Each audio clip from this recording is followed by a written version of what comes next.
Okay, I'm now live, so let's, how do I invite someone? Oh, there we go, invite to join Olga.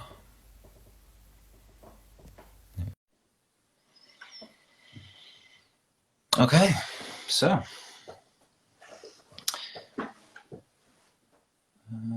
I invited her to join, request to join, Olga, I think you've got a request to join. There should be a little button saying request to join.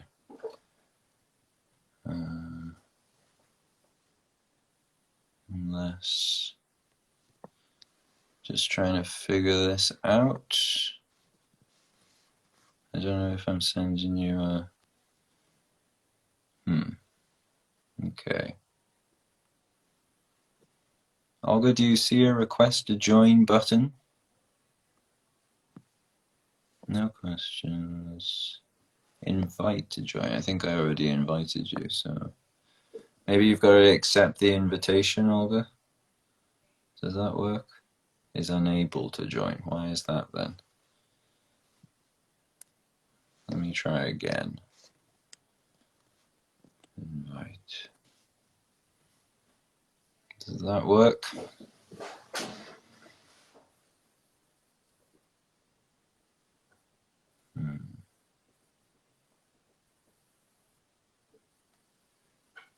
Olga, is there an option that says request to join?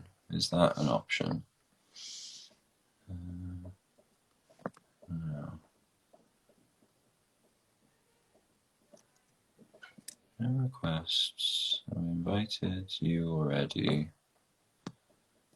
No questions. And I've sent it. Okay. Sorry about the technical difficulties, everybody. Just bear with us. Gonna try and get our guest on with us.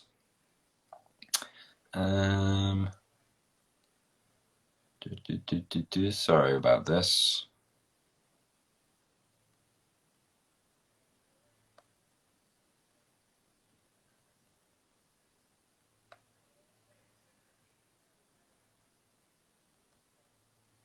Okay. Yes. Okay, so Olga should be joining us now. Yeah, I'm Yay!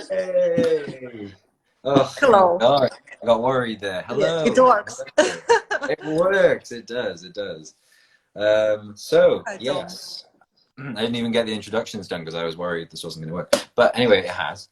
So, hello everyone, and thank you for joining us. It is Halloween, as you know, October 31st in 2021. So we thought we would join here at Intrepid English, we would join and talk about Frankenstein. I'm Tom. I'm head of content and one of the senior teachers here at Intrepid English. I'm going to be running this conversation with our learner success specialist at Intrepid English, Olga, whose idea this whole thing was. So, Olga, what gave you the idea for this? Why are we here talking about Frankenstein? Oh, no. Okay. Olga's frozen for a moment. I'm sure it's going to work. I have faith. This is going to work. Olga? Or is it me? I hope I haven't frozen.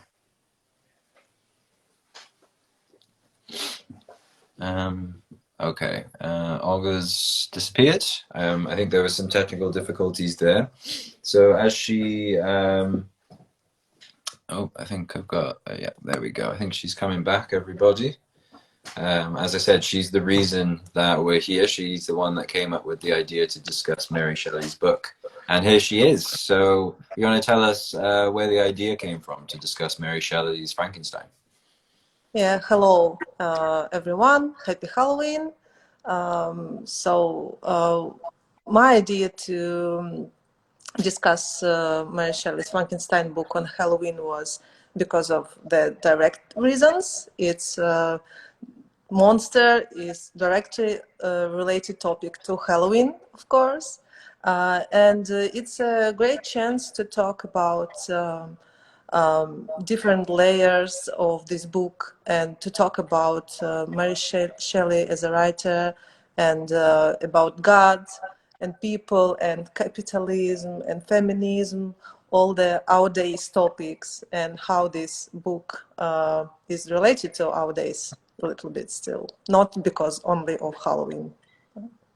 Yeah, yeah, absolutely. Yeah, because I've been rereading it this week, and there are just so many themes and so many things to pick out and discuss, which we are going to get to soon. But first, we just wanted to talk about Shelley as the person, um, who who she was before Frankenstein, during, and after.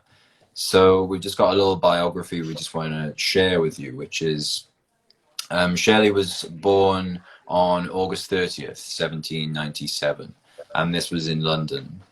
She was the daughter of a philosopher and a political writer. The political writer was called William Godwin, and her mother was a very infamous feminist, Mary Wollstonecraft.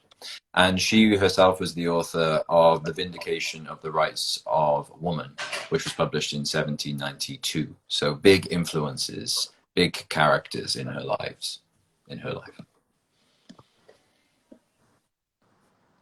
So let me add that her mother, she's called like a proto-feminist, or sometimes is like the grounds for feminists, because in her book, she wasn't just yet talking about equality of men and women, but because of the fair education for women, it was a feminist topics in the very beginning, you know.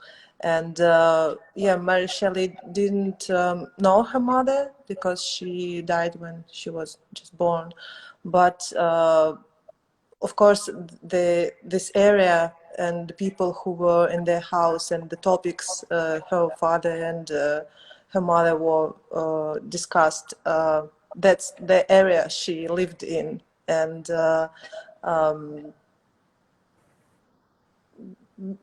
one little sad thing about this was that her stepmother didn't want her to get an education, but eventually she did.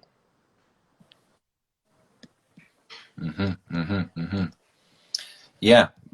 So I just want to add as well that, Mary Shelley published her first poem in 1807, and this was through her father's company, her father, who was very involved in the publishing world.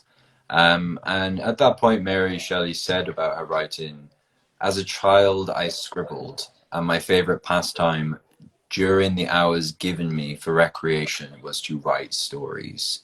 So she was very much a writer at heart.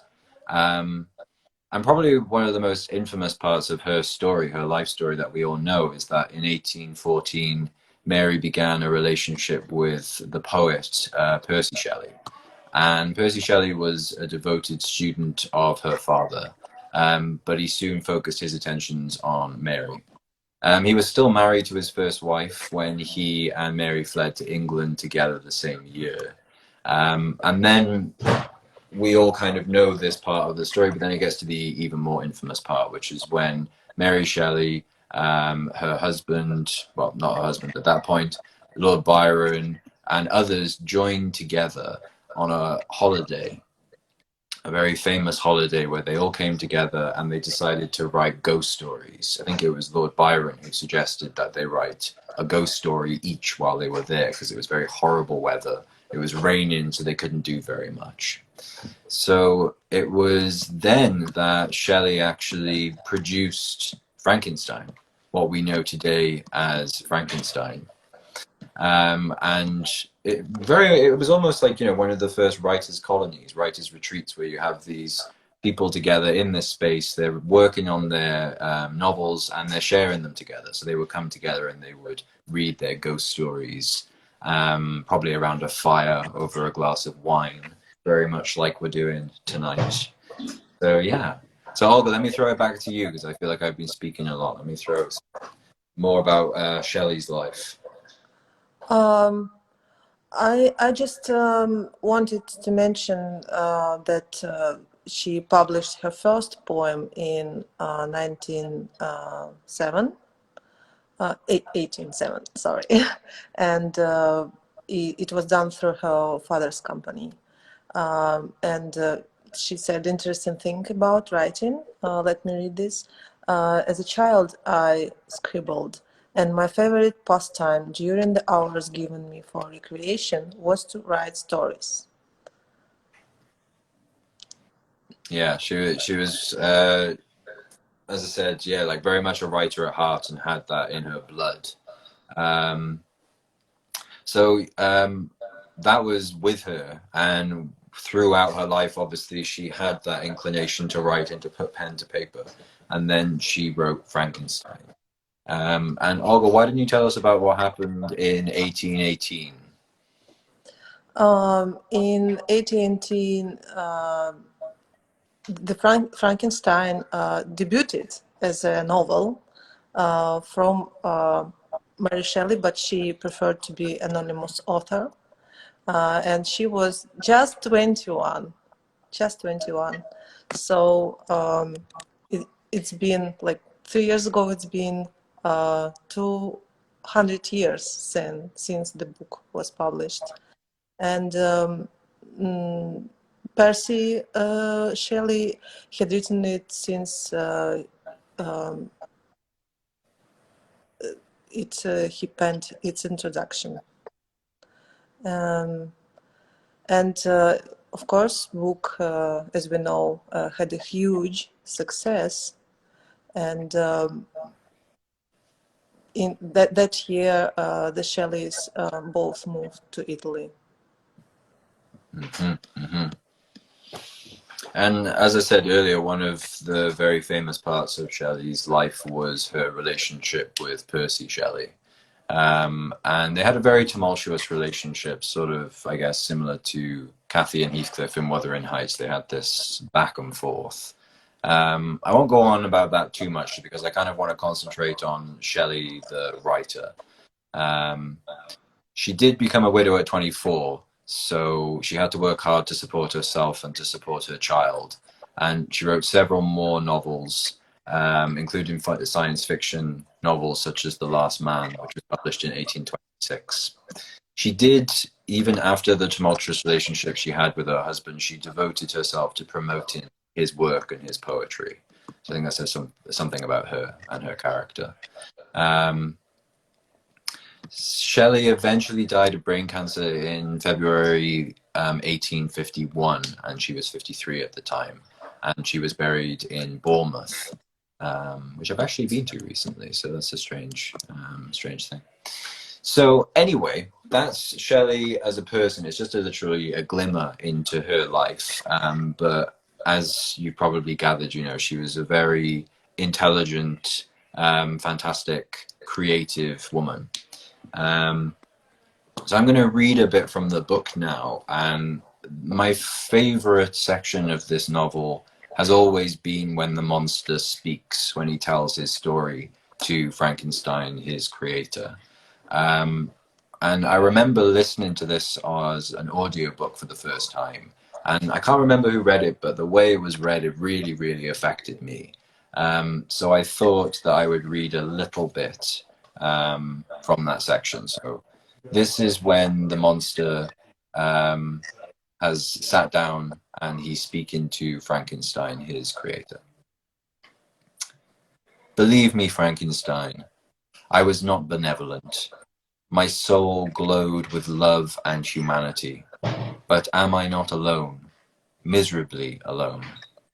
You, my creator, abhor me. What hope can I gather from your fellow creatures who owe me nothing? They spurn and hate me. These bleak skies I hail, for they are kinder to me than your fellow beings. If the multitude of mankind knew of my existence, they would do as you do and arm themselves for my destruction. Shall I not then hate them who abhor me? I will keep no terms with my enemies. I am miserable, and they shall share my wretchedness. The guilty are allowed by human laws, bloody as they are, to speak in their own defense before they are condemned. Listen to me, Frankenstein. You accuse me of murder, and yet you would, with a satisfied conscience, destroy your own creature. So yeah, it's. I think what I love so much is I read this for the first time when I was at university when I studied it, and then every time I've come back to it, I've had a different feeling and view of that section. So what is it about Frankenstein that you see, Olga? What is it, the relationship between Frankenstein and his monster? Yeah, that's an interesting question. So we are going to find out now who is the monster, right? We'll decide it forever, so no question for Exactly. anyone. Yeah, so I like to there is a, like I said, a layer which is just a scary story, right? And it's a fantastic story, of course. When you just read it, you know, it just takes me immediately. But I like to look at it through perspective of history, and that Mary Shelley and the people around her, her friends, they lived in this time between when the capitalism and industrialization and urbanization and secularism just started, just were born by people, we can say, right? Mm-hmm. And uh, then this mindset of romanticism appeared as a you know as a something against this industrialization and capitalism, and we if, even romanticism had some sympathy for monsters in some piece of arts. We can mention Francesco Goya with his monsters, you know, Mm-hmm. and yeah, and romantists, they tried to take the side of nature against industry, and they would prefer tree to a factory and natural and simple life. So they wanted kind of move back, not move on with industrialization. And when the train later appeared, people were against it. They didn't, some of people, right? And um,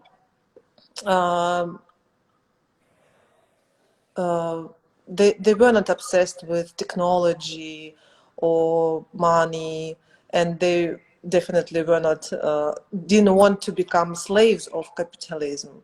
And one of the theory that it's capitalism who is a monster and who created uh, um, monsters from people, you know. So Mm-hmm. the main monster is capitalism and industrialization and consumerism eventually, which causes problems to the people, which damages people, society, and planet. So 200 years back, for those group of people, they felt the hidden threats related to this path people chose. And like civilization, it's what caused a lot of problems. So that's one of the points to look at in book, and I find it interesting. Mm. Yeah, absolutely. Because I remember we touched on this before about the capitalism, romanticism, who is the monster within that clash. I think we both agreed on the answer, but we shan't push that forward. But yeah, I mean, something I was thinking when I was reading it this time was who is the monster, and it's something I've been thinking in my own writing at the moment. And something I just kept coming up against was masculinity. If we further this idea of creator, creator equals God, God equals man, that's what we've been taught to believe with the capital H. And that kind of God was the kind of God that wiped away his creation when it didn't suit him, it didn't work, which we can fit very much with Frankenstein and his monster, how it's not created it fully in his vision, or in a way that he knows to create in his vision. So he wants to get rid of it. Um, and then if you further as well this idea of God and stuff, I was thinking about how the monster could just be another illusion for the sun, the classic representation of the son, who wants to be, appreciated by his father, loved by his father, cared by his father, and he doesn't get that. Instead, he gets the exact opposite of that. And this was something I found really interesting when I was reading it, and I actually thought I'd read this section, which kind of supports this idea. Well, first, this is because he's being cast out by his father, the monster started to believe that he is a monster. The way he looks, the way he reacts is what a monster is. So he says, I started back, unable to believe that it was indeed I who was reflected in the mirror. And when I became fully convinced that I was in reality the monster that I am, I was filled with the bitterest sensations of despondence and mortification. Alas, I did not yet entirely know the fatal effects of this miserable deformity. And then he's talking about how he just wants to love. He wants the love of his father. And he says,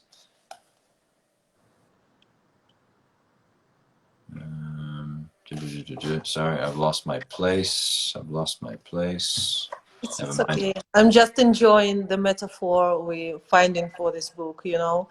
I think it's a very interesting approach. uh, Yeah, yeah. you sound persuasive. Well, they always said, when I was an English literature student, if you have an argument and you can just argue it right, then get the right quotes and you can support it. So that's what I kind of loved about the flexibility of literature.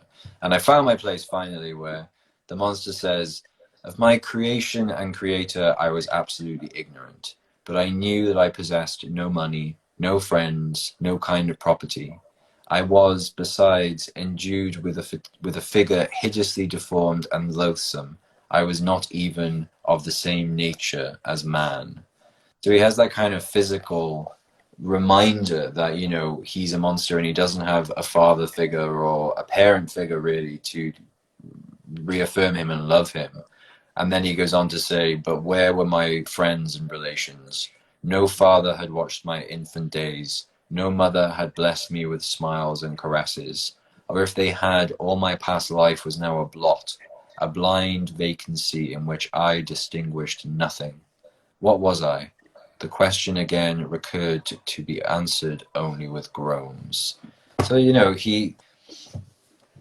don't know, I find this kind of, there's this term toxic masculinity, and that is all the things we know about masculinity. Men don't talk about their feelings. Men think that like power should be violence wrapped up in toxic masculinity. And this is something we want to break. And I think really the only people that can properly break them are the fathers.